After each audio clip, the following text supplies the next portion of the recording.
I learned it as I went. I built this ship as it was sailing out in the sea. And I just remember one of the biggest things I always joke about is, on a SF team, you have 18 echoes, which are your communicators. There's like the commo guys, and they're always about the computers, all the electronics, all radios. And 90% of the job is just making sure that the cords and everything is plugged to the right place. Everything is neat, orderly. And I never do that, or I wasn't that way at first. And then I realized, I'm like, fuck, they're right. 90% of this job is just making sure that the cords are laid out perfectly and you have everything plugged in right. So I just remember every time, like, give me an echo over here, something's wrong. And it's just, they just unplug it and replug it back in. And I'm like, fuck. How you doing today, man? This was my Toby Keith memorial was behind me.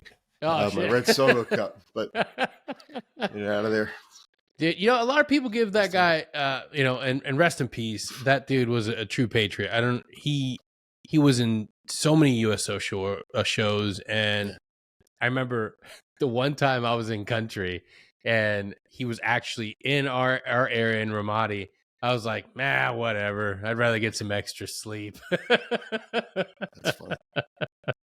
Yeah, That's so funny. big shout out to he's got that some man, good music, man. He did a lot, man. He did a lot, especially in those early years of GWAT. A lot of dudes were really dedicated to making those trips abroad. And shit, man, we made fun of it when you were a grunt, but it meant a lot to a lot of people. Being able to take a minute and go listen to some music that you enjoyed. So, yeah. It takes people out of the moment. Exactly. Yeah, and in that time period, dude, that was the most unifying moment our nation has ever had, like, since I've been alive. All of us can remember where we were for 9/11. All of us, like, I know it was a concrete memory, concrete event that occurred, and I'm like, okay, you know what? Like, and it's time to be, on. Yeah. We can actually talk about that on the podcast if you want, because I was a responder for that. Dude, let's dive in. So, welcome to Secure Halt Podcast. Today's guest, David Berez. Former first responder, law enforcement officer, and then you did emergency management for the local township, right? Yes. Up until awesome, recently. Man. Thank you for being here, man. We kind of focus a lot on veterans. We kind of focus a lot on active duty, and I was ignorant of how little support our first responders had when it comes to mental health. I didn't know until I started talking. Yeah, I started talking to some local deputies, and they're like, no, dude, we can't talk about this. We talk about it, we lose our jobs. Yep. So thank you for being here to talk about your journey, man. So let's dive in. No, I appreciate the opportunity to sit down and talk with you. And, obviously recently got to know each other, and I'm so excited about that because I think you're such an awesome person, and the work you do is phenomenal. Your history is phenomenal. And obviously we'll probably get into it in a little bit, but so proud to be on this book journey with you with the power of our story. So yeah, man, it's just great to be in the same place. Absolutely. So where do we begin here? Take it all the way back to the very beginning, because that part hooked me when we talked earlier, telling me, like, dude, like, you've been a man of service your entire life. Yeah, I started when I was 14 years old as a volunteer EMT. That's nuts, wild. Dude. Yeah, it was a way to get out of my house. My house was a bit of a shit show growing up and a little tumultuous, but I recognize now as an adult it was probably pretty normal. But as a 14-year-old kid, you don't know what normal is, and I was like, man, I can't spend so much time around here. But yeah, my dad bounced by the time I was 13, and then he was just kind of in and out a lot, trying to, I don't know what the heck he was doing, but not a good role model for me. And then at 14, I was like, I just need something. I need something to hold on to. I love my mom and my sister, but I just needed more than what was going on inside the four walls of our house. So I joined the rescue squad as a junior cadet, I think they called it at the time. And by the time I was 16, I took my EMT class, and 18 was a heavy rescue operator. And it was great. I mean, it set me on the trajectory for life. Such really great adults as mentors there. Yeah. and I was doing it with a couple of friends that were my age. So it was, yeah, it was a really positive experience, and kept me out of enough trouble. I certainly found my own along the way as well, but it kept me out of enough trouble where I think life could have gone in a very different direction. Yeah. There's a lot of parallels there in my life. I wish I would have had that. But young men struggle, man. We struggle so much, especially when that father figure is either absent or is volatile and is a violent predator or somebody that you can't run to for guidance and mentorship. And if you didn't have that program, who knows? Who knows where you could have gone? And that's a story for so many men. So many of us get to that point in life as a young man and we fall by the wayside, or by the grace of God, we enter the military or the police force. So that's, definitely. Yeah, it was really cool to have some mentors there. And, two of them specifically, I still consider fathers to me today.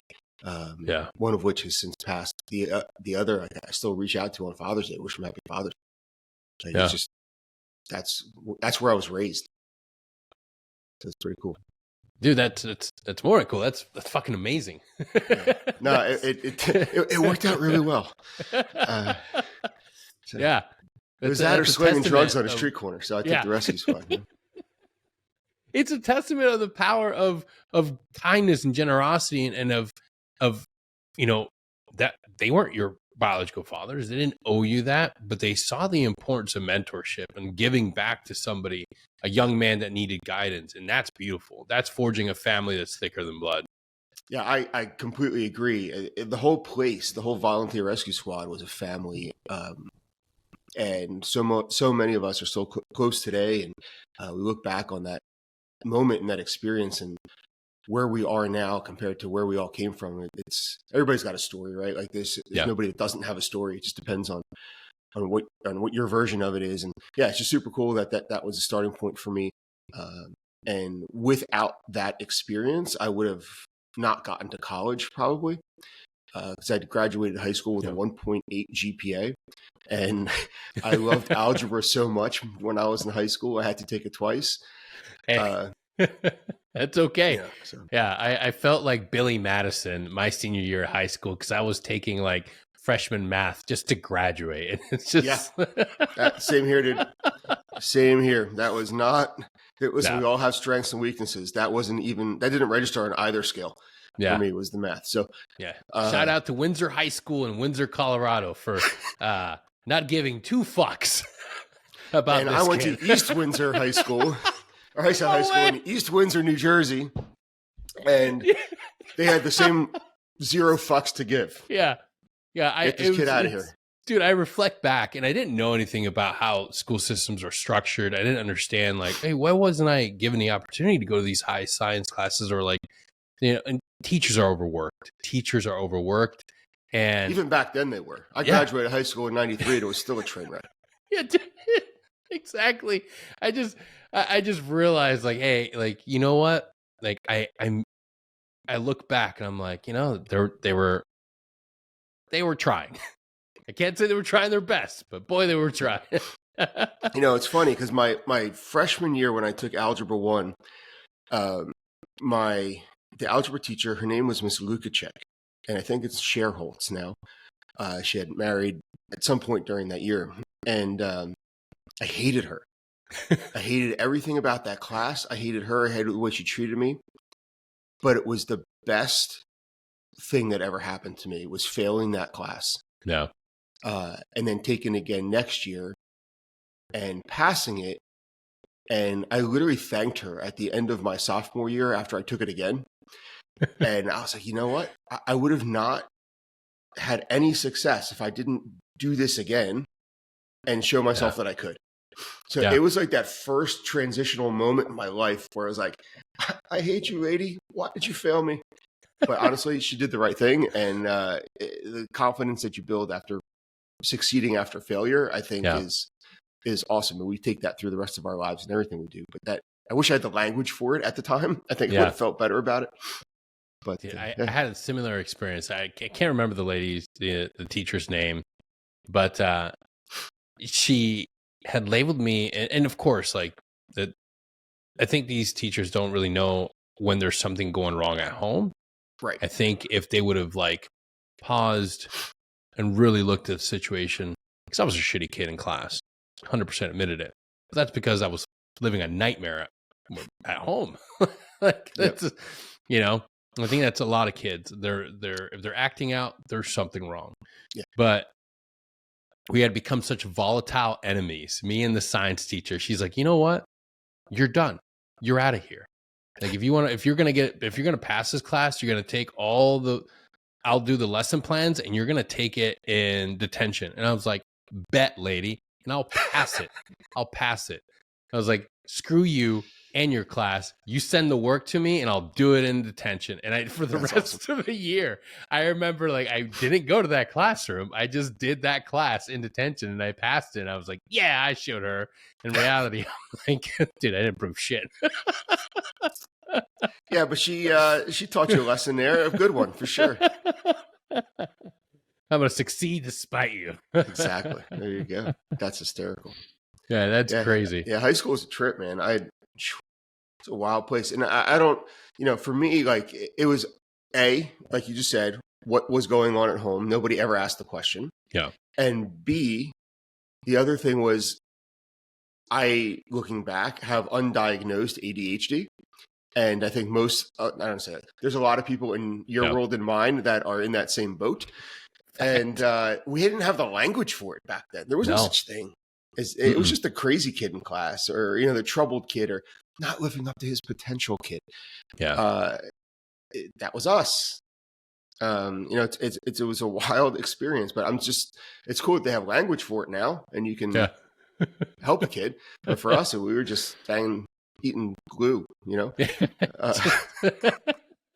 raw dogging life with ADHD. Exactly. Man, I wish I knew then what I knew now. Life would be different, but I wouldn't change anything I've got now. So yeah. So that was high school. I graduated high school in 93. I don't remember much of my high school graduation because I was hammered. And it was bad. And I remember my father showing up to high school graduation, and I was so drunk I didn't talk to him, so I probably yelled at him and walked away. I really don't remember much. I know I was there because there's pictures. Yeah. But zero recollection. Then college was interesting. I got into Hofstra University. And I know you're not supposed to use the R word in life, but I got into what we called the retard program back then. A prestigious program. Exactly. I recognize the insensitivity in 2024 to saying that, but that was 1993, and it was not insensitive then, but it was called a New College, modeled after England's like 200-year-old New College program. And I went into the Division of Special Studies because I was certainly special. And so to actually start the college program in September, I had to go there in early August and take statistics and research methods because I was such an idiot. I didn't even know how to use the kiosk in the library. So it was literally like a 6-week college prep course before you could actually start college. Nice. And if you passed that, you could stay. So I stayed there. I did 4 years at Hofstra. I graduated with a BAC that was higher than my grade point average. And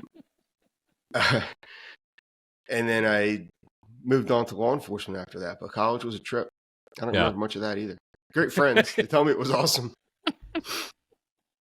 It's just something you had to get through in order to get into the police department. Yeah, but college was great. So I worked at the public safety department there. I don't even know what we did, kind of checked locked doors and that kind of stuff. And then we worked the on-campus bar, which was useless. But the best job I ever had at college was my fraternity's advisor. The faculty advisor was the guy in the ID office at school. Yeah, you can see where this is going. So the ID cards at the time, they had a magnetic stripe on the back, and that stripe was your meal card for the school. and there was no checks and balances. So you would just swipe the card, add whatever numbers you want into that for that person's meal card, and they'd have free food. Yep. It was the shady stuff that went on in that place was unbelievable. Absolutely unbelievable. I think the statute of limitations is up, so I should be good. Yeah, it was fun. This allegedly happened. Exactly. Allegedly. A friend told me. So that was college. Great friends. There's still some of my best friends today. I graduated there in 97 after 4 years, believe it or not. And I did an internship after college, thanks to one of my fraternity brothers, Chris, at the New York City Medical Examiner's Office. I got more education in 1 year there than I did in the rest of my entire life. No shit. It was pretty wild. That was from the fall of 97 to, I guess, summer of 98. Just till June of 98. And it was an interesting experience. I met some great people there. One of the investigators, Shia Rabowski, who will come up later again in conversation. And I forget the other guy's name. I don't remember, but the chief medical examiner was a really cool dude. He let us do everything. We went to all the scene investigations. We did the autopsies. It was really no way, freaking awesome. And it's New York City, right? So it's like, if you can die from it, I've seen it. Like it's crazy. Straight out of college too. Yeah, it was wild. So it's funny because when I went into college, I wanted to be a doctor. Like my mom was like, "Yeah, that's not gonna happen." But I really wanted to be a doctor, coming from all that EMS experience, and I had a sickly childhood up to the age of about 7.5 when I had my tonsils and adenoids removed. So I always respected the doctors and nurses, thought they could fix anything, especially kids. So I wanted to be a pediatrician, and took my first bio class. It was actually botany, study of plant cells in first semester freshman year of college, and that went about as well as algebra. So that didn't pan out. So when I found out that my buddy Chris, his aunt, was working for the New York City Medical Examiner's Office, she was like half cop, half doctor as a investigator for them. I was like, damn, this is the coolest job ever.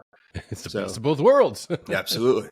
So that was, but I ended up not going that route. Obviously, it was just an internship. And then I started with Seaside Park Police Department as a special down on the Jersey Shore, the summer of 98 and summer of 99. Damn. So that's how it got started. We had the MTV Beach House there. I was going to say. It was pretty cool. Carson Daly was still the VJ. I think, looking back, I think Kennedy was in there for a while. Yeah, it was wild.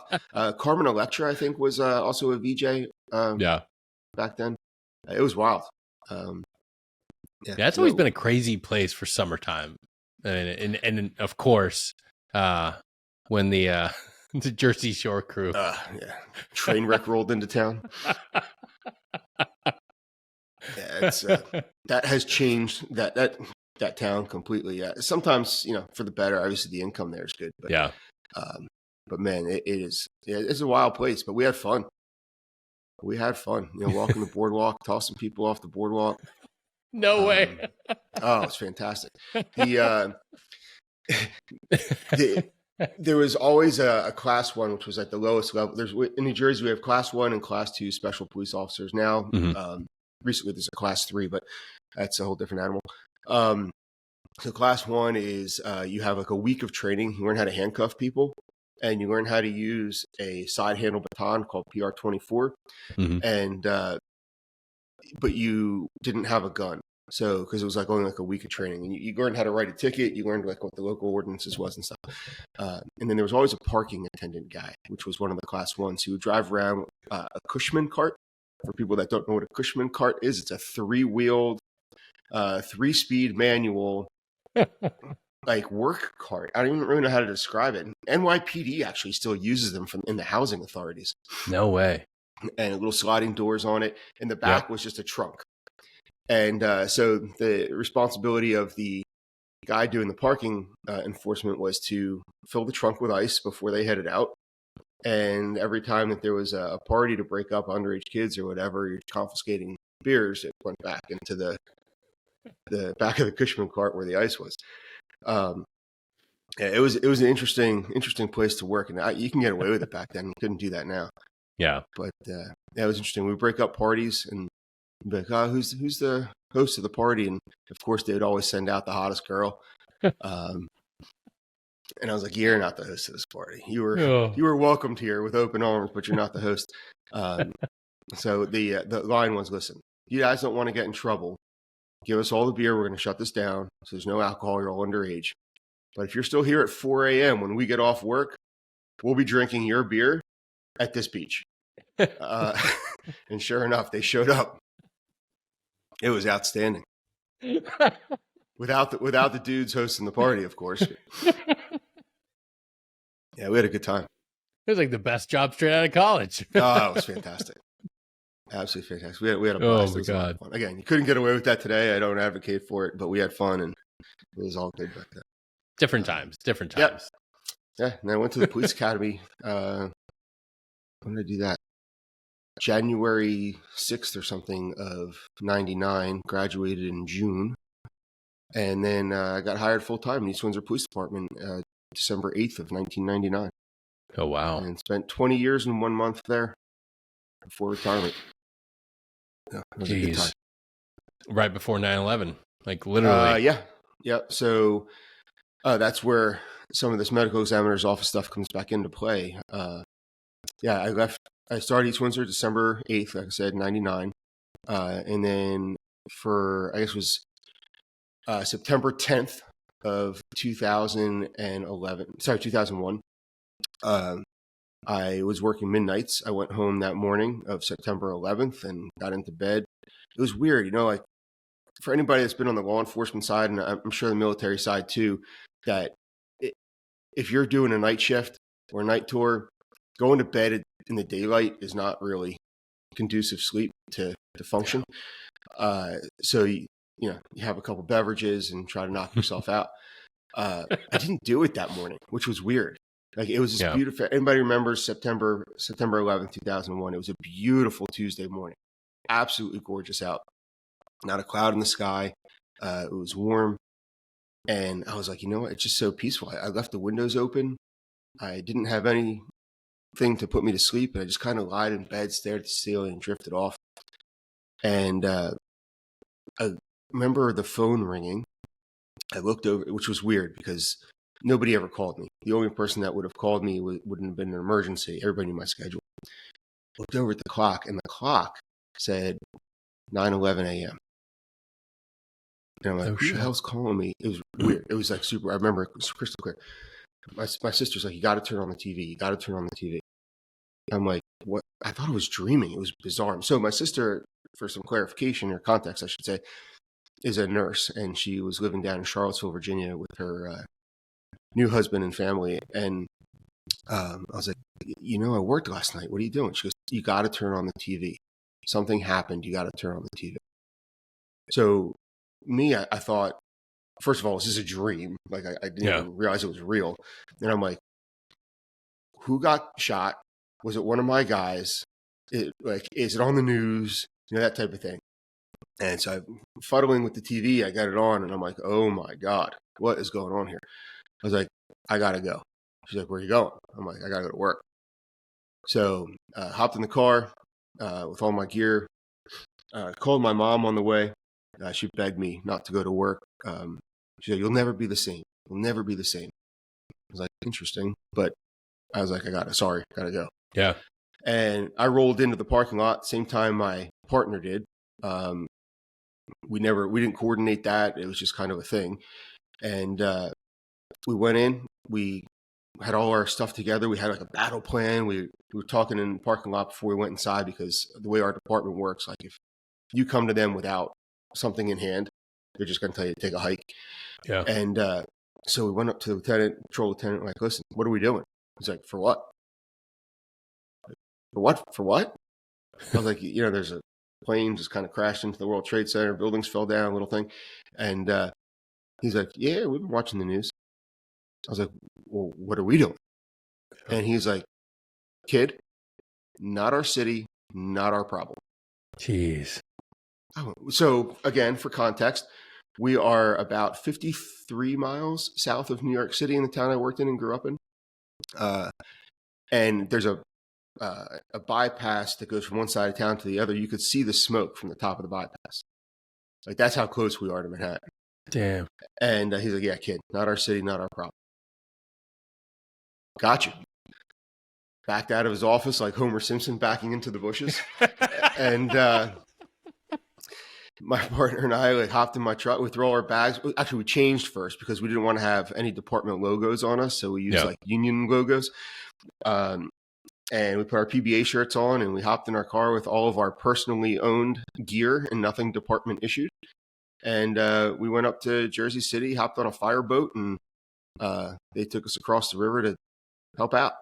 So that was an interesting experience. I struggled to even look at the pictures or talk about it for a long time. And it did change me. My mom was right. It changed. But I look back at it now as a positive experience because it was who I was to be able to do what I could to serve others. But what was interesting is when we were there for that full day and night, we came back home. My partner did not go back with me. I went back the next couple of days, but we ended up having to go back to work. So we worked a 3-on-3 off schedule. So we got back to work that third day, and the boss was like, "Can I talk to you in my office?" I'm like, "Oh boy." So never good. Right? They never want to talk to you about the weather for some reason. Yeah. So it's like, just so you understand that you guys are under an IA investigation for failing to obey orders, and you're going to get jammed up. So we ended up getting written up, and they're like, if you go back, now you're really insubordinate, and it's going to be a problem. So it was crazy. But that was actually the traumatizing piece for me. Was that I couldn't go do my job. They failed to allow me to go have a heart and do my job. And at that time, and you're probably in this category, like my friends that were still swirling around in what they're going to do when they grow up. They all joined the military. They all figured it out, and that was going to be their mission for, as we now know, the next 20 years. And my other PD friends from other departments, they were all on rotations going in and out of there, and I'm just sitting at home watching this shit on the news. And I literally started to fall apart from it. It was bad. Because I felt like so helpless and hopeless, and it was just weird. And it was all consuming for me, but which I think why I wasn't able to talk about it for so long, because I felt like an outsider to the whole thing. And it was, I don't know, it was just weird. But I look back on it now, I'm happy that I had the experience that I did, and I no longer revel in the experience that I didn't have. Yeah. No, dude, like that's dude, I talked to a lot of guys, and I don't know, but that police chief or your superior ever got a chance again to, we probably didn't. Like, destiny only comes, around us very, very seldom. You get those opportunities to act, get those opportunities to be a man of action, and don't miss out on it. And you didn't. You answered the call. And that's why all of us, nobody wants to miss out on a mission. Nobody. And it's hard to explain to kids, that are young, that are, and I saw it happen, especially my last rotation. It gets tiring over and over and over, and kidding up, going after, and fucking doing your commo checks, doing your PCCs, PCIs, and getting on the bird and going and going and going. And I would see a couple of these uplift kids because, SF teams are augmented with, additional infantry guys. They're your uplift. They're your security on missions. They'll be part of your machine gun teams. But every once in a while, these kids would be like, I don't know if I want to go back out. It's like, okay, Destiny's calling. Greatness is out there. You never know. You never know when that mission is going to be the one fucking mission where, holy fucking shit, you missed out. You mattered. You could have been one more guy in the fight. And that could be for anything, any line, the firefighters' experiences, police officers, experiences. Like when something great comes your way, don't dodge it. You fucking find a way to help out. And you did that shit. You actually phrase it. It's not a selfish thing. It's not like, oh, I want to make sure that my name's on the plaque on that wall. No. It's about being counted because you don't know what your task will have been that could have positively affected the outcome of the whole thing. Exactly. And it's not about you. It's about everybody else and what you may have done for the success of everybody else. Yeah. And personally, for me, like if something goes sideways and I wasn't there and I opted not to be there, I wouldn't be able to live with myself. Yeah. There's no way. Knowing that my presence, not that I'm some, crazy hero, but my presence, my actions that I would have taken may have been different, may have changed the outcome. Exactly. You've got the training, you've got the skill, you're able-bodied. Like those are things and those moments in life, the people that could have helped, the people that could have done something, but towed the line. And listen to rules and listen to, oh, don't do this because technically we're not. They'll regret it. And they themselves will have moral injury. They'll say, I wish I could have done something. It doesn't come back. Time continues. The greatest thing, the most valuable resource, but the most brutal thing is time. And those events where we can be of service don't come around that often. That's our most valuable commodity for sure. And you can't trade it, so you got to use it. No, fuck no. Yeah, man. And kudos to you for finally being able to see that because that quarterbacking, that's a bitch. That's a thing that haunts all of us. If a mission doesn't go right, oh, it's all on me. No, it's not all on you. You're part of a team. You're part of a squad, a platoon, a friggin' detachment, part of a company. It's not all on you. Looking back is the worst thing we can do and assess failure. Like, dude, live to fight another day. Didn't go your way on this time? Okay. You'll do better next time. But I'd rather have a regret of action than a regret of inaction. Yes. Yeah, and that's the whole thing of it. And that sucks for those guys. Yeah, 100%. Yeah, 100%. And it's funny because it's like something that never came up in our agency anymore. We got my partner and I ended up getting those 9/11, the black, I don't know what they're called, the ribbons, I guess, that NYPD was wearing. It's just a black ribbon that says 911 on it. And our agency wouldn't let us wear them. Isn't that crazy? They wanted absolutely nothing, no discussion. Nope, you guys can't wear those. Sorry. God, that's been Isn't that wild? That is wild. That's one of those like, okay. Yeah, you gotta wonder what goes through people's heads when they. The excuse was, well, it wasn't department issued. Oh, okay. No, what it is exactly what we were just talking about. Yeah, that understanding that they missed out on the opportunity to be of greater service. Yeah, to be part of something bigger than themselves. Yeah, man, I agree, and that's the beauty of it, and it happens all over. Like it could be a random crime, and people, it's something that we're missing now as a society. It's more important to do this. It's more important to film it. Fuck that. Yeah, get your hands dirty, man. Get in there. Yeah, get in there to help people. And it's polarizing. I'm seeing it. Forget the name of the gentleman. Former Marine stepped in to help. And in New York on the subway. In New York, killed the guy. Yeah. Yep. Or the guy. The guy died in his. Yeah. Custody. 100% trying to do something to save somebody's life. And now they're shoving it up his ass. Yeah. Yeah. But you know what? I'm right there. I'm not going to let some innocent bystander die. 100% agree. Yeah. 100% agree. He did everything as he was trained to do. Sorry the guy was succumbed to the event, but that Daniel Penny. Yeah. Is that the name?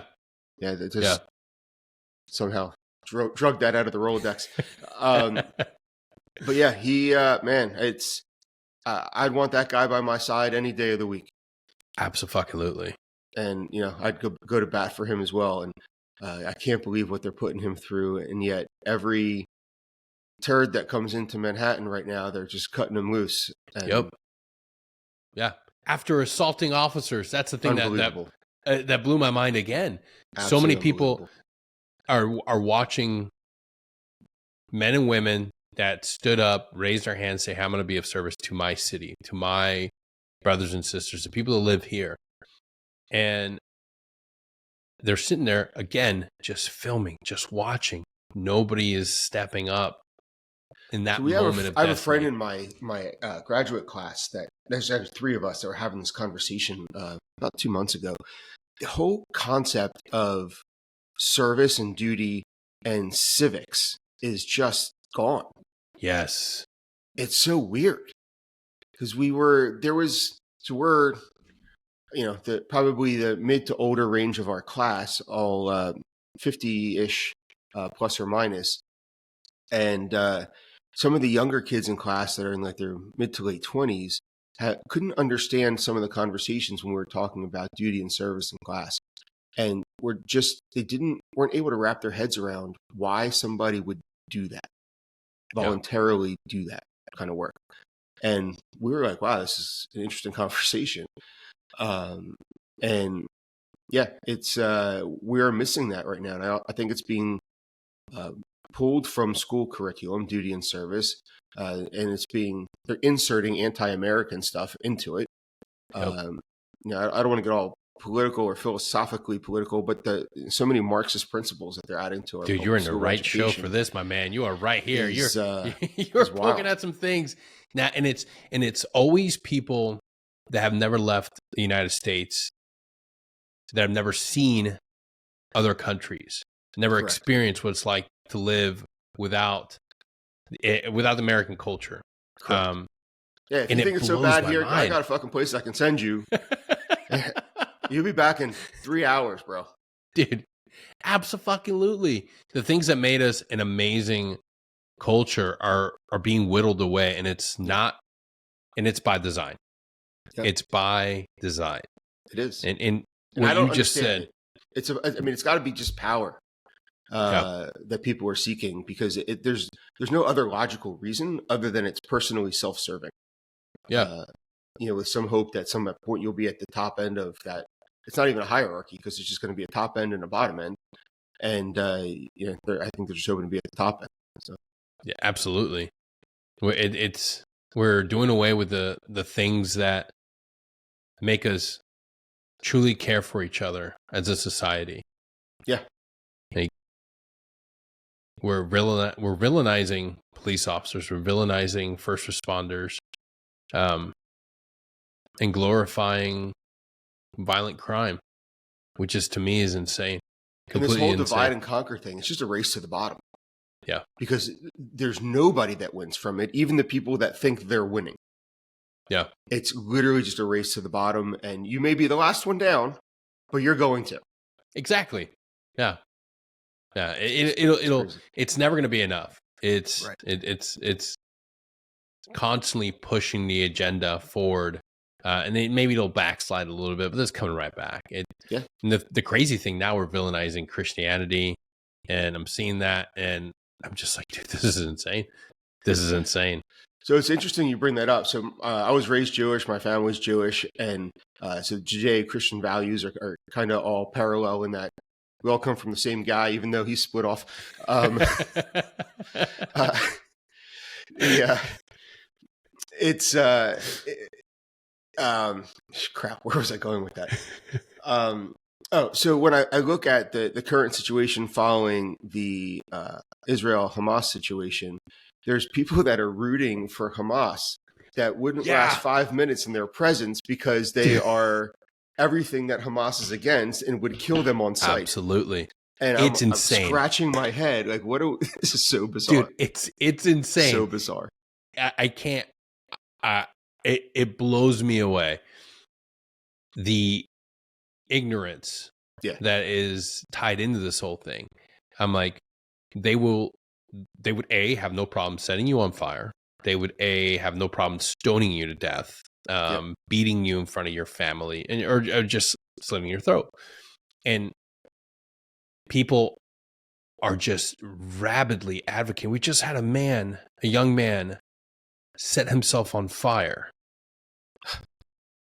and I just cannot wrap as my a protest head of in front of the embassy, the Israeli embassy, and I can't understand how somebody can get so wrapped up in something that is absolutely ridiculous. And San Francisco just recently had a vote to end the war. Like that was the other thing. And the city government got together. They held a vote, and I'm like, this hasn't done anything for the conflict. This hasn't. No. Like it. To think that Hamas is a peaceful, loving, kind group is one of the dumbest fucking things. I don't get it. I try really hard, especially at this stage of my life, and looking at things through this positive psychology lens that you and I are both so deeply involved in. I try to take a step back and rationalize things, not for agreement, but at least for understanding where other people are coming from. The whole concept of meeting somebody where they're at, that I can't get there on this one. Yeah. There's just nothing about it that I can find any rationality in whatsoever, other than just sheer stupidity and ignorance. It's wild. I have sympathy, empathy, because I feel sorry. People are so lost that they're latching on to a message that makes them feel like they're righteous, that makes them feel like they are fighting for good. But they don't do enough. That's inconsistent with their own values. Exactly. And they don't do enough research. They don't sit down and look at it. And everything's about oppressive people that are oppressed and colonizers. And the reality is, what is your plan of action? If you're going to do away with colonizers, if you're going to take this whole thing back, what are you going to replace it with? Like, what are you going to replace it? Yeah, history is filled with cruelty, filled with conquest, filled with, Columbus did not do great things to natives that he found. That's a fact. Correct. That is a fact. The way they systematically just wiped out natives, that's horrible. But that's the reality of history. Correct. And to try to reverse it and to try to glaze over it and just remove it and say, we did it. We're not going to talk or celebrate Columbus and he doesn't exist anymore. You're not doing anything. The problem is, just as the old saying goes, and I don't remember who coined it originally, I actually think it may have been Elie Wiesel, who said, if we fail to understand and appreciate history, we're doomed to repeat it. You repeat it, yes. And and that was, a Holocaust thing. That was long after Columbus. But it's a universal thought. Like, if we get I get not having deities and statues and whatever. If you want to put them in a museum rather than in your town center, I get it. But it doesn't make the history go away. Exactly. And we need to still not celebrate in terms of having a cake with candles on it, but we need to celebrate that it existed. Yep. I don't get it. I don't get it. But they want to rewrite it in their own version so it serves them. And that's exactly it. The illogical fallacy that they can rewrite history and have inclusion in our founding fathers, this is ridiculous. You can't swap these individuals out for whoever you want, and then put it out on TV and the damage is already being done. It's important to understand the severity, the brutality, the painful truths. But that's history. Yep. We don't change things to make ourselves feel comfortable. That's the problem. We're seeking comfort over discomfort and truth. And we're never going to be a great country and a great nation if we're not willing to embrace and say, you know what? These were the founding fathers. These were the principles of the time. There is greatness in these ideals. Being wishy-washy with our own policies and the things that made our country great is going to lead us to destruction. And I think it is. Yeah, I agree. The Constitution is an amazing thing.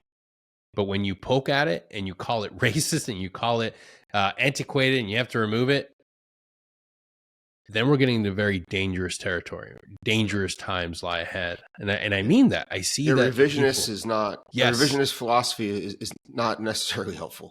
Yeah. You can tweak things, you can make them better. Yeah. But without foundation, you can't build the house.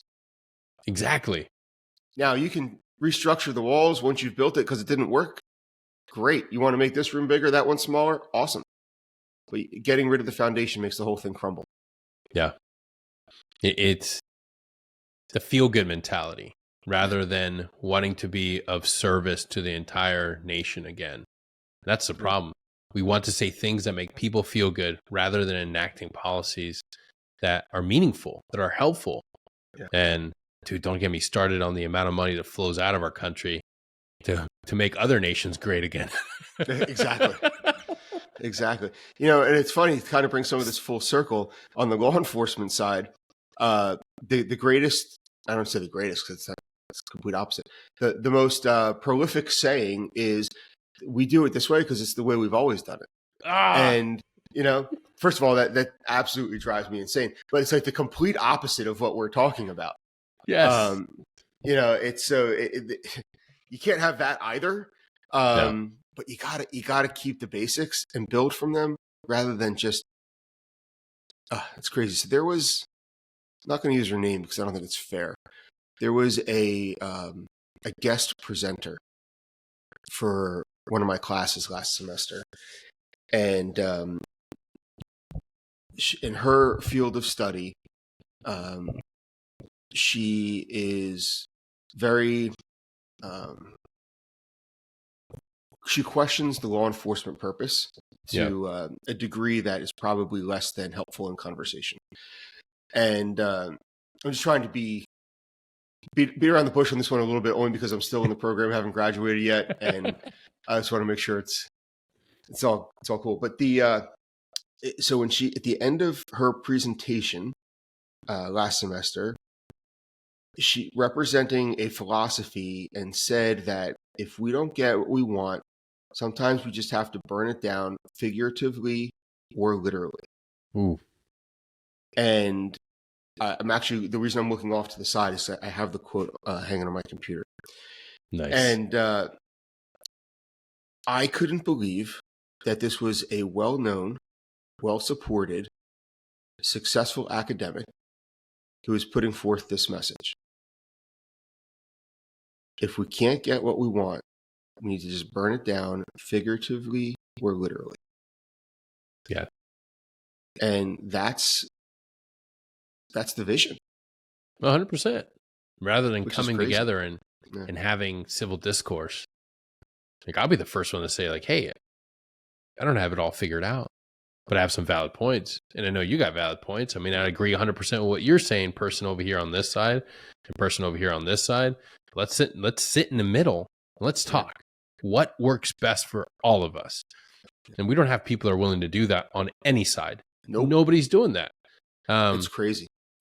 Both sides. We're talking about very smart, very well educated, you know, big name people here. And what are we doing? Exactly. What are we doing? It's Dude, wild. how did you find your way into positive psychology after being a police officer? So that was a dark moment, actually. And I think for some people, for a lot of people, that is the transition. And it's the recognition of the dark moment in a positive way that makes a transition. So for me, I retired January 1st of 2020. So if we do the math on that, it was a couple weeks before the pandemic. Yeah. And, you know, a couple weeks, 4 months before George Floyd situation, which completely upended society. Yeah. And I have my whole thoughts on that too. But I don't know, maybe time for another show. But I found myself lost and confused, and I didn't regret retiring, but I didn't necessarily retire with a mission or a purpose that was fueling my soul or fueling my why. And through the pandemic, I found myself in almost a rebellious state. Beyond the politics of it, it was like my rebellious state. So I went outside. I was in the woods. I was making sure I wasn't, quote unquote, stuck in my house. And I wasn't going around coughing on people, but I wasn't going to yield to this idea that you need to be cooped up until we tell you can't be cooped up anymore. Like, to me, it wasn't It's insane. Yeah, it was absolutely insane. And as you know, my grandparents were Holocaust survivors, and my great grandparents were Holocaust perishers. So for me, like, I felt the burden of that, being told I couldn't leave my house. Yeah. Because there was some, I know people are going, oh, this dude's nuts, but there was some levels of comparisons there that I felt I needed to push back against. Yeah. And so that was number one. And then number two was the George Floyd thing, where, you know, you're having all the civil unrest. And here where I live in central New Jersey, Trenton is in the county that I live and worked in. And all of my folks, my people, were battling the civil unrest in Trenton. And if people weren't familiar with Trenton, it's a 3.5 square mile city, capital of New Jersey, with one of the most violent crime rates in the country. And so these guys were really getting it handed to them. And I felt like a turd sitting on the couch at home listening on my scanner. Yeah. And I started to lose my marbles. And then, you know, what do cops do, what do military folks do when one of your guys are in trouble or stressed out? You bring them a case of beer and leave it on the front porch, right? Like, that's how we handle things. Yeah. And so that's like all I felt I could do to be part of. And this goes back to what we were talking about before, about being part of the mission. I was missing out, not because it was a choice, but just by design. Yeah. But it was a recent design. Like, I was only out, a few weeks at that point. And yeah. I can't believe that I wasn't part of this mission and protecting the county and the city. And it was just very difficult for me to process. There's some other familial pieces involved in there. We had a family cousin that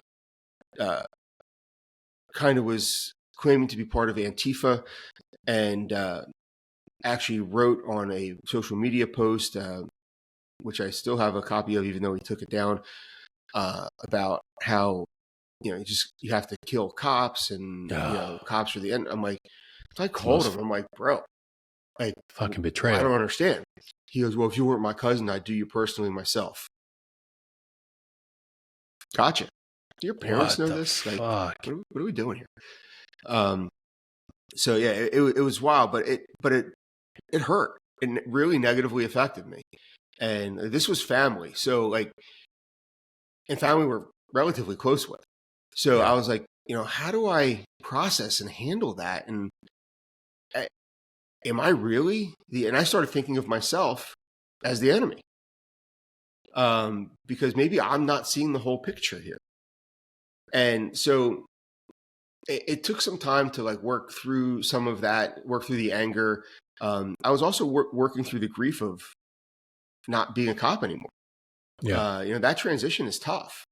And you add the pandemic and all this civil unrest on top of that, you're like, complete mess. So then my buddy Danny was really struggling, and he was having betrayal issues from every aspect of his life. He was having it from society, because he was a cop locally in Trenton, and he was having betrayal issues with society. He was having betrayal issues with his department, because he was one of these guys that would, like, bust down the chief's door to tell him to go F himself, and here's how we're going to do this. And he got away with it for his entire career, like, because he was always right. Yeah. But he was always able to justify that he was right too. So he was just really well respected, but the department started pushing back on him. No, we can't do any of that, and because of everything's going on. So he lost society. He lost his department. Then when he lost his authority with the department, he also lost the respect of his guys. Mm.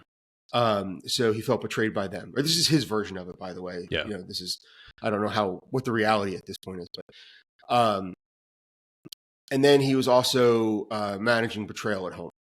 And that is what tipped him over the edge, unfortunately. And July 29th of 2020, he couldn't fight that battle anymore, not even for the sake of his own kids. And he took his life. So it was a moment that, unlike other moments of my life of impact, this is a moment that I won't ever be able to forget. It was about 6:15 in the morning. I was out for a bicycle ride. I'm a road cyclist. I was out for a bicycle ride. My buddy Sean calls me like 6:15 in the morning.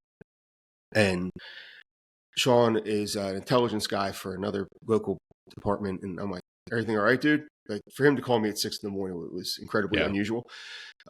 He's like, you good? I'm like, good with what? He goes, uh-oh. I said, uh-oh, what?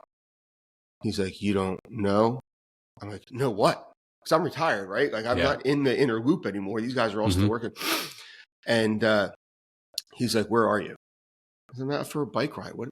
Why are you acting so weird?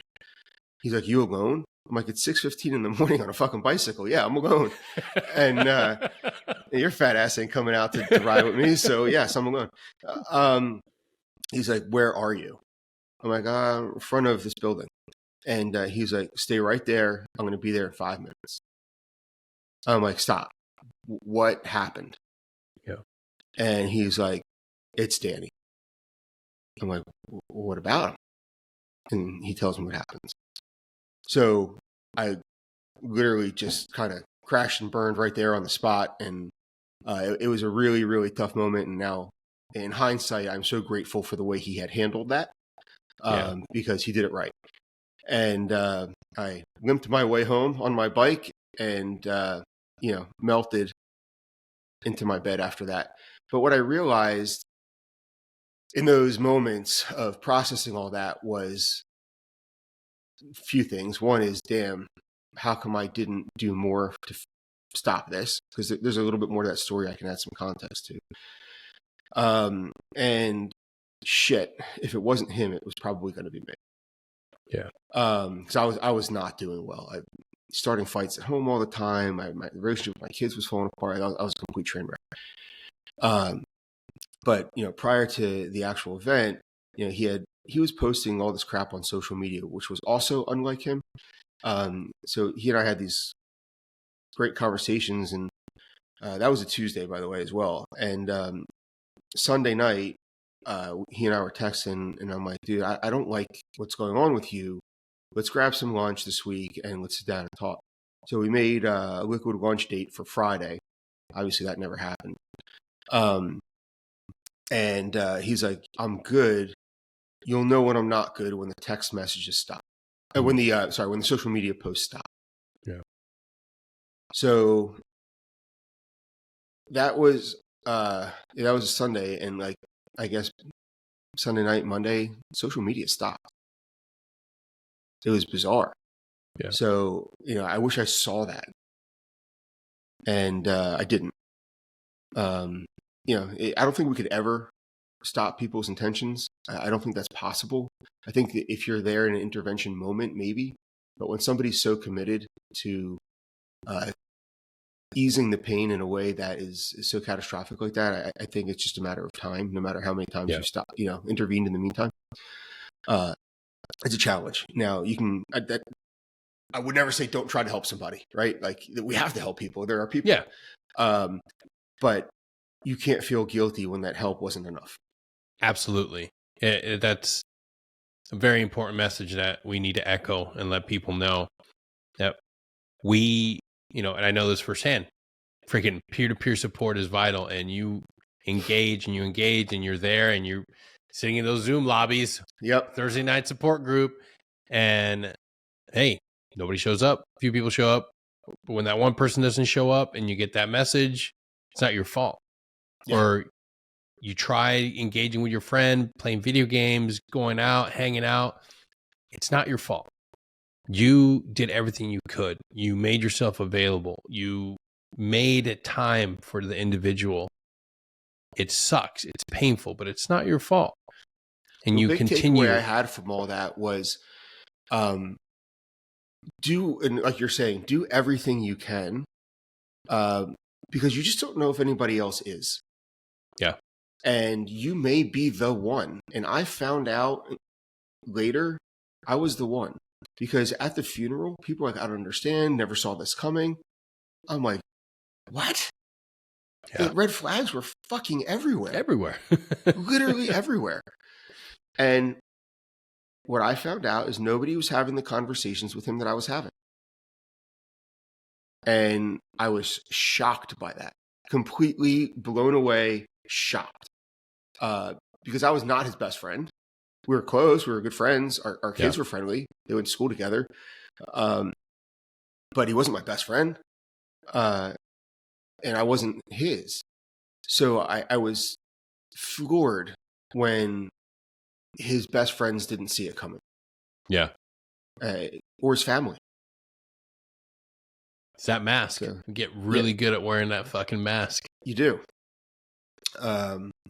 So to answer your original question, to bring this back full circle, that's what got me into positive psychology. Was I was at home after that event that day, that night. So that was a Tuesday, the 29th of July, 2020. And that night, just before dinner, was not hungry, obviously. When I get emotional like that, I don't eat. And I was sitting at the table, and at that point in my retirement, which was like 6 months into my retirement, I already started writing. As almost like a cathartic process. When you're in public service, regardless of what it is, you're not allowed to have an opinion, or a public one, right? So there was a lot of crap stored up in this little noggin of mine, and I had to get it out. Because instinctually, I felt so much better that it lived on a piece of paper next to me than curling up in my head. So and that worked. So when Danny passed that night, I had written a poem-ish, but like an article poem type thing, and published it on LinkedIn.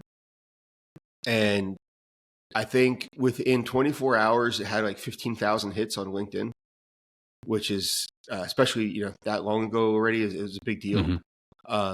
Before people really were diving into LinkedIn in our community. And then it, hit some local media, it hit some national media, and now there's like 100,000 views of these words. But at that moment, somebody saw it locally and said, damn, I think Dave's got a problem.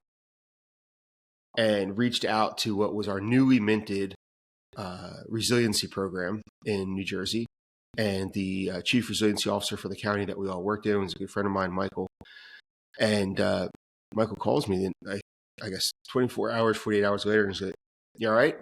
I'm like, "Yeah, I'm sad, but I'm okay." He goes, "I don't think so. I'm going to come over and we're going to go for a ride." I'm like, "No, I'm good." He's like, "Well, we can either go for a ride for lunch, or we can go for a ride for a 30-day vacation. You choose."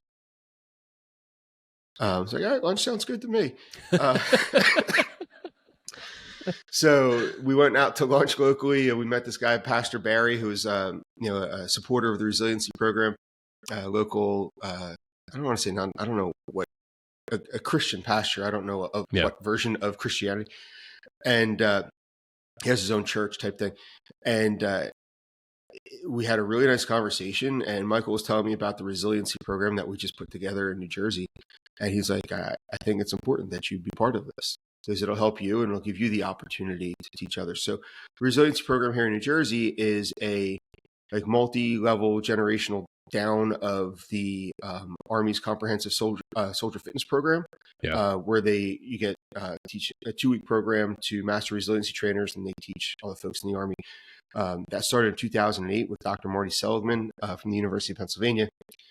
And shortly after that, the Air Force said, I think we can do this a little bit better, because they got nothing else to do. And sorry, Air Force guys. And they did. So the Army did it as a officer to enlisted program, which had its benefits, but it became a check the box thing over time. And the Air Force seemed to have split it, where officers were teaching officers, enlisted were teaching enlisted. It seemed to be a pretty good fit. And then the FBI National Academy took it over to do a law enforcement version of it. And so the National Academy Associates provided that training to a bunch of folks in New Jersey, and then it's been filtered down. So right now in New Jersey, the resiliency program has taught all 36,000 cops in New Jersey have had the resiliency framework. And we have 1,200 we call RPOs, resiliency program officers. Those are the instructors and liaisons, and there's still a couple of the original MRTs left that haven't retired since. So that's kind of what was happening. And he's like, I really want you to be part of this program. I think you would be a good fit.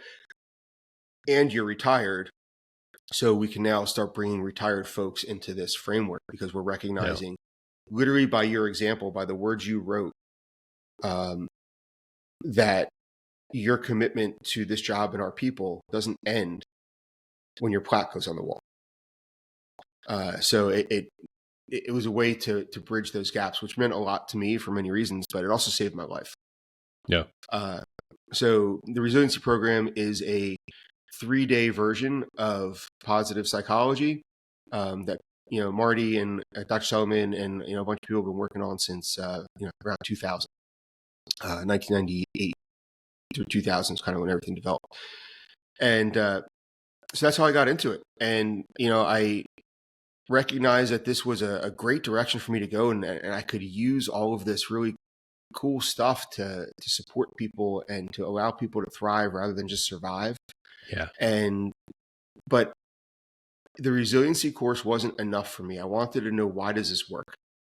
Yep. I needed to understand where this was coming from and why was this shit so fucking effective. And why are we just learning about this now? Psychology's been around since Aristotle in 1200 BC or whatever those years were, and not BC, AD. But why are we just now talking about this? And so I found online. Let me rephrase that. I go back a step. In the resiliency program, one of the books that is referenced in the 3-day class is Marty's book, Flourish. And if you haven't read it, it's truly the introduction to positive psychology, and I can't recommend it more.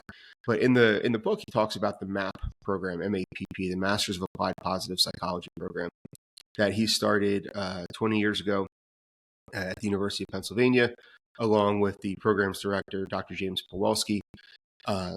And they are still going strong with this program. And I was like, damn, I should apply to that. So I did. The first round I didn't get in, which was my fault, because I hadn't been in school in 30 years. And when I was there, it wasn't really successful, as we've already spoken about.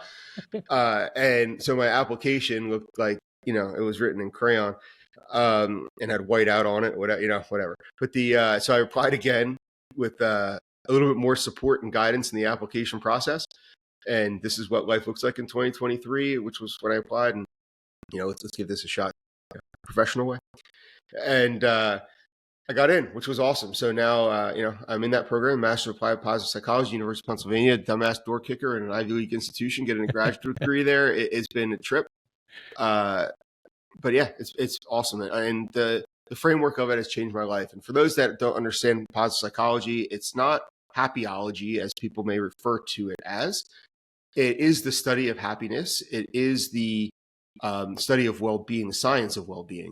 But where traditional psychology is therapeutic, is like, -1 to 0, so you can survive. Positive psychology is more of a coaching style. It takes you from 0 to +1, beyond the survive and into the thrive mode, hence the book Flourish. So that it called me. I'm not a religious guy, but. And it's funny because right now we're doing a project on calling and mission, but I found it to be the calling for the next chapter of my life. It is service, it is duty, and I'm going to use this to give back to the people that are struggling the most in my world, which is the guys and girls that are still doing active duty law enforcement. So, dude, you're so right on that, and I think guys like us are the perfect vehicle to teach. Oftentimes I've found people that love to teach it. They don't apply it. They don't use it in their own lives. They don't need it. When they don't have that need, And I remember, like, I intimately saw this with somebody that I was working with. It's like, wait a second. You're great at talking about it, but you don't practice it. You don't use it. Yeah. Oh, because it's not you've never been in that situation where you actually needed it and believed it and worked it. And that's when I realized and that's why I'm a huge advocate for mindfulness. I still, mindful minutes, my favorite thing to do. I like to show it to the world because there is more in line. Once we stop and look at it, there's more mindfulness and more positive psychology embedded in our lives than we think. And guys and gals are like, no way, Denny. I'm like, dude, I will show you. Mindful walking, no different than when you're out there stalking. And every sniper intimately knows this feeling of walking in the woods slowly and methodically, lifting one foot, placing it down. You're not thinking you're practicing mindfulness, but you are. You are, 100%. And mindfulness is just really training your brain for a focal point. And so when you're in that, gosh, my mindfulness stories go on, not necessarily in a positive way, and you're going to hate me, but those are the great lessons too. You're training your brain to focus, and it's okay to wander when you're having those mindful moments when you're meditating. That is akin to the adversity in your life is when your mind wanders, and the power is in bringing it back to the focus. Yes. And it took me a really long time to understand that. And we can go back to the stories in a minute, but like that is that training part. That's the overcoming that adversity. That is the growth power, is bringing yourself back to center. So if you don't allow your mind to wander or don't recognize that it has, that's where you're failing. Yep. But like you said, when we're in action, in service, and we're having that stalking moment, or on the law enforcement side, when you're investigating a case and you're dialed in, almost in those flow states that you don't even recognize, those are mindful moments. Yep. And you are training your brain to stay on task. But again, it's okay to wander. Yeah. But then come back. And that's absolutely where you grow. Yeah. And the more you go in and out like that, the less wandering you'll eventually have. Yep. So much of my life when I was really struggling, when I was at my worst, I didn't understand that I was never fully present. I didn't understand, because we're taught to always be looking at the next mission, next forward thinking. And then because of what you're trying to repress and traumatic events, that past pulls you, constantly pulling you back. And that's why guys 100%. Drink. That's why guys can't sleep. So you're never living here in the moment. You're either in the future or in the past. And I never understood what was going on with me until I started practicing mindfulness, until I started pulling that strings, because, and shout out to Laurel Ridge, Mission Resiliency, saved my life. It's when I first got introduced to the concept of mindfulness. But again, that's just one teacher, one instructor, one mental health provider, and she didn't have the answers to everything. And they're just like, hey, I only know this much, but go look it up, go read into it. And that's what I did. And then once I started pulling those strings, then one thing led to another. It led to going to a course. It led to getting instruction from individuals that were just absolutely dialed in, that made such a huge impact. And I came to understand, like, holy shit, a lot of my issues are because I'm not aware of the present moment, how important that is. And it's just like, I'm not going to stress about this shit anymore. I'm not going to live 6 months in advance and then judge myself for things that happened decades ago or in the last deployment or the previous deployment. The only thing I can affect is here in this moment. And you can't necessarily, you can plan for the future, but you can't affect it. Yeah. Right? Like whatever's going to happen is going to happen. You can be prepared to tweak it along the way. But the unknowns are just that. The unknowns. Exactly. But what can I do now to fix this? So I agree. That's the whole mindfulness thing, man. It's wild though. It's not something that I ever considered, thought of, had any introduction to, touch points with anything like that before I started school last fall. And before we start before immersion week, so it was still like early August, we started getting like preschool assignments, preterm assignments. And one of the things was to meditate for, I forget what the time frame was, but for the 1 week. And you had to listen to these like bells. Holy cow. It was like dripping water on your forehead. It was horrible. The professor was Dr. Michael Beam from University of Pennsylvania. Awesome guy. Of course, didn't know him then, but all we knew of him was this literature we got, and what's the word? Like gifts, not gifts, or what the MP4s of bells ringing, and him like telling you at the beginning and end what you need to be doing for this month. So the first time I did it, I laughed through. I'm like, what am I doing here? This just seems so stupid. And then the second time, we were on vacation that week, and I was sitting in a hotel gym. It was dark, and I put on these bells. I sit there quietly. I start listening to it. I started freaking the fuck out. Literally lost my marbles because I was reflecting back on a ton of shit that I hadn't prepared myself to reflect back on. And I didn't know that was going to happen. I've never done this shit before. And holy cow, what a horrible experience that was.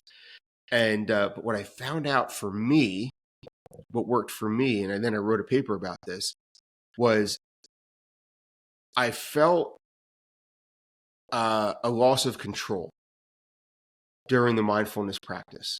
And that's where I completely lost my marbles.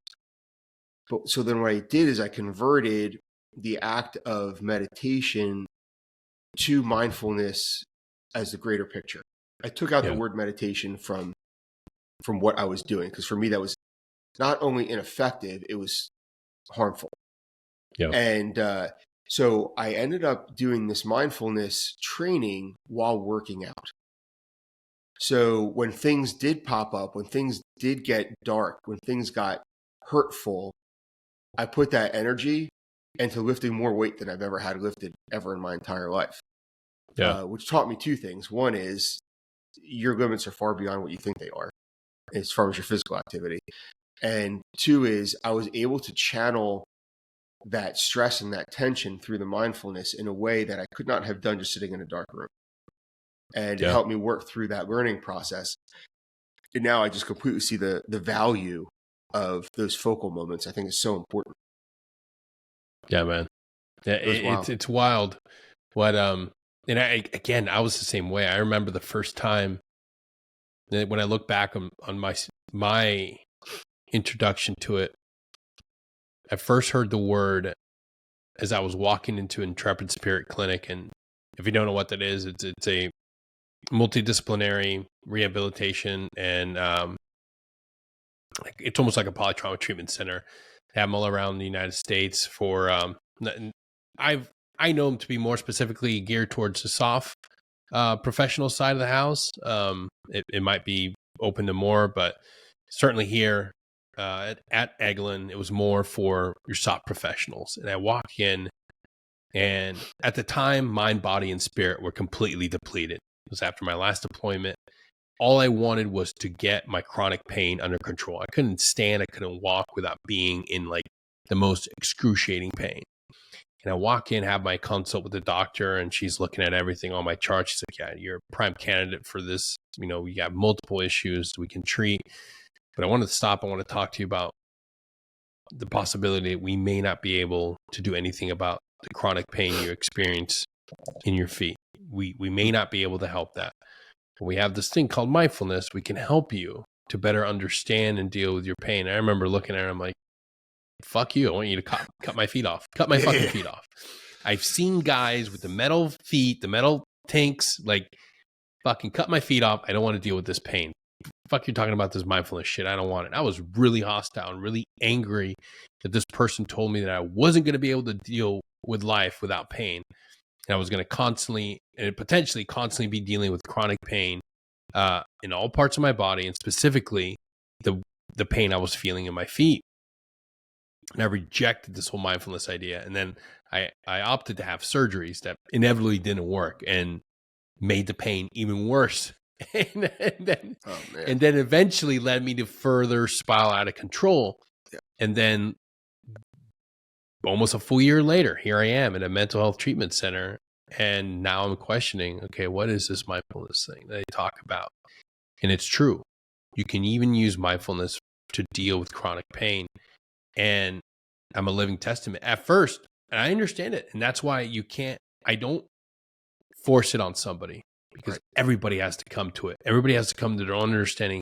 And whether it's you finally have enough medication, you have enough pills thrown at you, that you finally are willing to think and believe in another option. And man, having lived it every single day since I started really devoting myself to it, teaching it, coaching people with it, mindfulness is a powerful ally to deal with so many things, even chronic pain. It's true. It's true. It gives you an ability to reframe the sensations.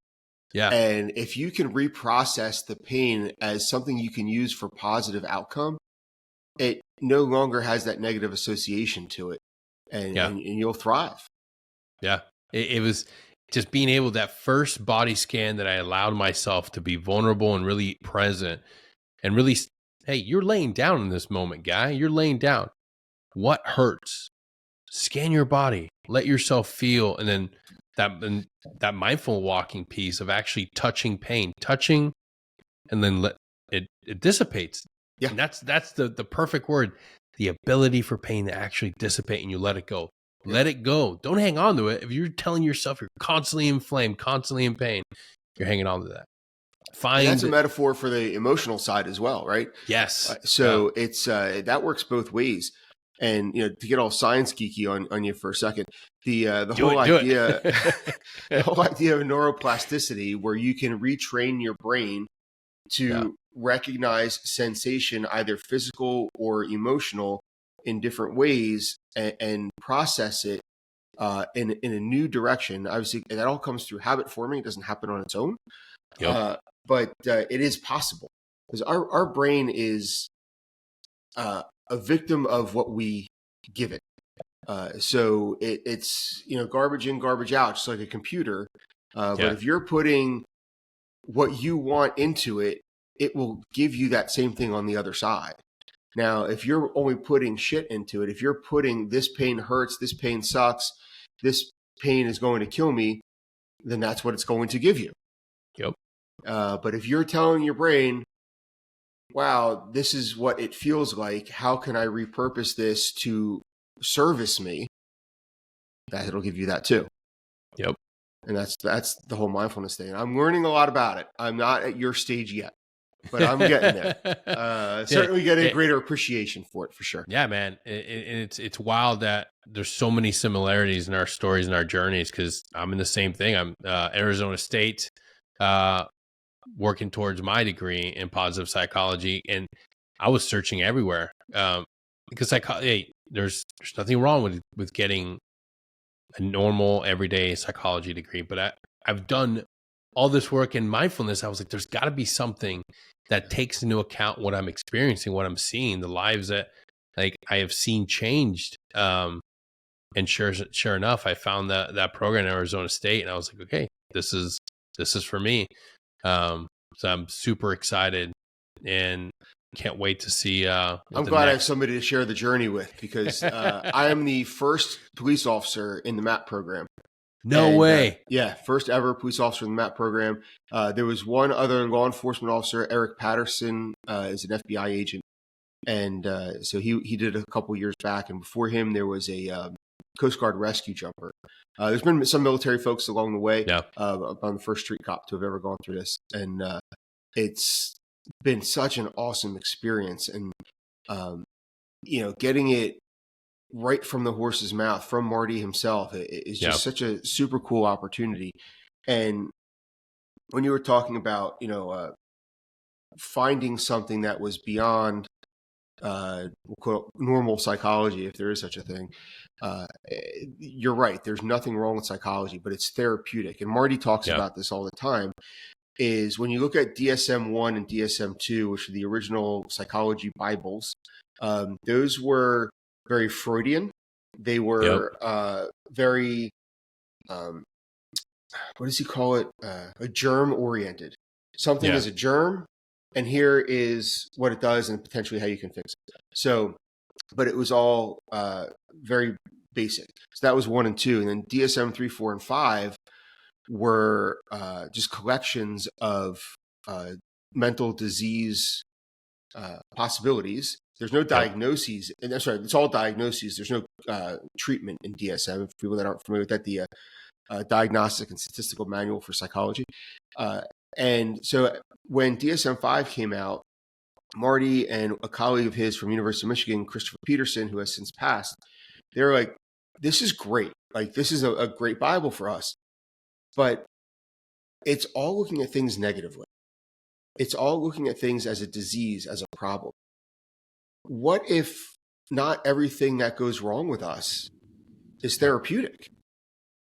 So he was having this conversation with somebody, and he was offered a large sum of money to come up with an alternative. And so he calls Chris Peterson, and the two of them take 3 years through this grant that was offered to them. And they came up with something called character strengths after the 3 years. And I have the book sitting here. It's called Character Strengths and Virtues. Sorry, I just drawing a blank on the title. And so Character Strengths and Virtues is what they ended up writing after this 3-year period. And character strengths is the positive to DSM. So character strengths only measures the good parts of you. And it started with virtues. So there's 6 virtues that are universal across every metric of society. Any culture, any country, any religion, 6 basic virtues. And in those 6 basic virtues, they identify 24 character strengths, again, that are universal across any metric of society. And that's how they built the concept of positive psychology. That was back in 1996, I believe, through 99 is when they wrote that book. I did the work and wrote the book. And then in 2000, when Marty became the president of the American Psychological Association, is when they said, this is how we're going to change things. This is how psychology is going to move forward. And we're not going to look at everything from a disease perspective, because not everybody's therapeutic. Some people just need to understand how to do better. Yeah. And that's what positive psychology is. It's taking you from that 0 to positive 1. And it's a way to see the world through an optimistic lens where not everything is dark, gloomy shit. Yeah. And not everything is a medical problem. Sometimes you just need a kick in the ass. Dude, yeah. And we don't have to identify with the diagnosis as like that's our personal identity. Yep. Like, we can overcome these things. You can work through them. You can get, and it's not a magic wand approach. It's not a magic pill. It's understanding it's a journey. Now you have tools. Now you have an understanding. Get back on the road. It's a mindset shift. Yeah, dude. It's just that simple. And it's funny. We just had this conversation with some classmates last night. Some guys were like, it seems like this is just really common sense. Yeah. And how did we have to have an entire field of scientific study to like realize this is common sense? Be nice to people. It makes you feel better. Dude, gratitude the concept is the easiest. Of gratitude. Yeah. The 3 blessings exercise. If you go to bed at night thinking about the great things that happened to you that day, you're going to sleep better and you're going to wake up more positive. It's just literally that simple. Man. Yeah. I think that the other thing that I really have dove into and really appreciate is Dr. Kristen Neff's work on self-compassion, because we don't have that, man. We don't cultivate that as veterans, as active duty, first responders. We are the first people to be of service, to be kind and loving towards everybody else. Like, we'll damn near give the shit off our back to help somebody have a better day. But when we look in that mirror, we fucking hate ourselves, and we're self-deprecating, and we cut ourselves down. It's like, why? And just crazy. Like, dude, but everything that she wrote, everything that she put in her studies, when I started practicing it and realizing that, like, holy shit, regardless of who's around me for the rest of my life, the number one person that I'm going to always be with is me. Yeah.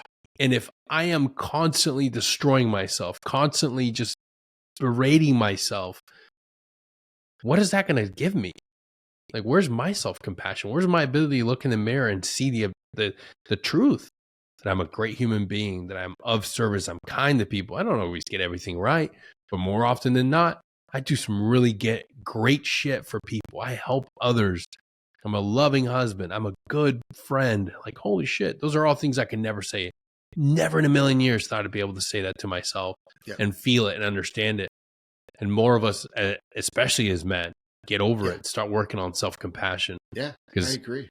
It's a lot more rewarding, and it stays with us longer than self-esteem. Self-esteem leaves us when we fail. 100%. It leaves us high and dry. It certainly does. And that brings me back to like two thoughts. Like, one is the oxygen mask concept, right? Yes. Like, we do all these great things for people, but when you're sitting in the airplane and they go through all of those safety procedures with you, you aren't shit to the fucking person sitting next to you if you don't put your mask on first, right? Because you're gonna cag out before you can help the person sitting next to you. You've got to, and that's life. That's just life.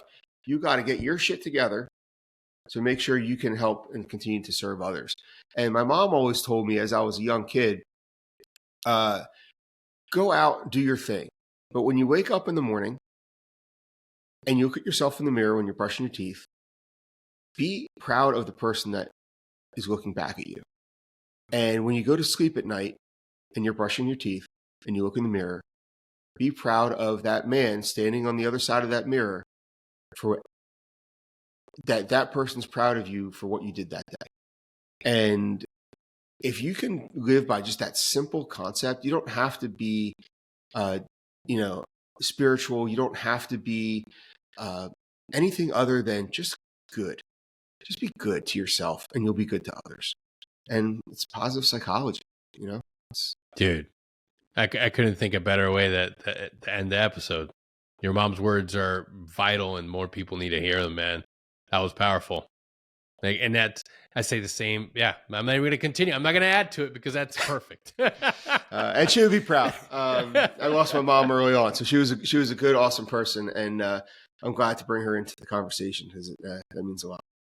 Oh, she did a heck of a job, David. I know she's with you. That's a beautiful lesson to end on. Thank you so much for being here, man. Matt, we didn't even mention your book. What's the name of your book? A book, A Resilient Life. Have it sitting right here. A Cop's Journey in Pursuit of Purpose. I'll send you. I will send you a copy. Number one, I will also send you the links for it on Amazon or Barnes and Noble. Perfect. And it's essentially the episode description down below. And yeah, it's a. I don't want to say it's a biography, even though it's biographical. It just talks about my journey and the positive psychology techniques that I used along the way before I had a language to give to them. And I finished writing it and published it like the week before school started. So there is going to have to be a version 2 to it at some point that actually adds the science behind everything that I wrote. But yeah, it talks a lot about positive psychology at the end. It talks about life lessons on how you can then convert your own thinking in a way that is going to be productive for you. But it also shares my experiences. It talks about 9/11. It talks about really funny stories of crap that happened at work that you probably can't share on certain media platforms because allegedly it allegedly happened at work. Some of the stories that we did reference are in there as well, seaside stuff. But it's just about my journey. And, it's kind of version 1 because, again, I wrote it before I started school last year, and I feel like this is the beginning of chapter 2 in that journey. Heck yeah. So, we'll see where life goes from there. And I think we should also, can we talk about the other project or no? Yes, absolutely. I don't know what's public and what isn't. So, for those of you that aren't familiar, Danny and I met through an organization called The Power of Our Story, which is Sarah Carell's organization. And she has brought together a bunch of veterans and first responders that are all on healing journeys together of various kinds. As some people are at this point giving back, some people are still in the healing process and figuring out what their journey is going to look like in the end. And Sarah has brought together the idea of putting all our stories together in a book, which is going to be really super cool. And just happy to work with you, my friend, on that. So I think it's going to be a lot of fun, and we're all going to. Yeah, likewise, brother. It's going to be great being able to. I mean, we got a lot of amazing individuals that are contributing their stories in order to help others, to give hope and to give a voice. Because a lot of times we do, we keep it to ourselves. We keep our trauma, our pain, and we just feel like nobody wants to know about it. Well, one of the greatest things we can do to help others and give hope is to show our stories, to talk about what we went through, and more importantly, how we overcame it. So I'm extremely proud to be part of this program, to be able to write a portion of my story and to share it with everybody. And the benefit of this, I get to meet amazing people such as yourself, David. Thank you so much for being here, man. And I can't wait to have you back on when we publish this amazing book. I think it's going to be great and help a lot of people. Yeah, I hope so. That's the whole point, right? Like, so it's not about the story itself. I think the story is a platform for how, as you put it, the overcoming process and the survival piece. We're not doing it alone, and everybody's got a story, but everybody can have that Me Too moment and relate to somebody else, a version of somebody else's story. And I think it's so important to recognize that whatever you are fighting, whatever you are battling, you're doing it with a lot of other people. You just may not know it. So hopefully Absolutely. A journey like this, sharing our stories, storytelling is cathartic for the writer, but it's also a learning process for the person that's learning about it. So it's great to be able to have that positive influence on others. And hopefully people's journeys will feel less siloed and less solitude by having participated in their journey with ours. Absolutely. Thank you so much for tuning in, guys. And we'll see you all next time. Take care. We'll see you, David. Thanks, buddy.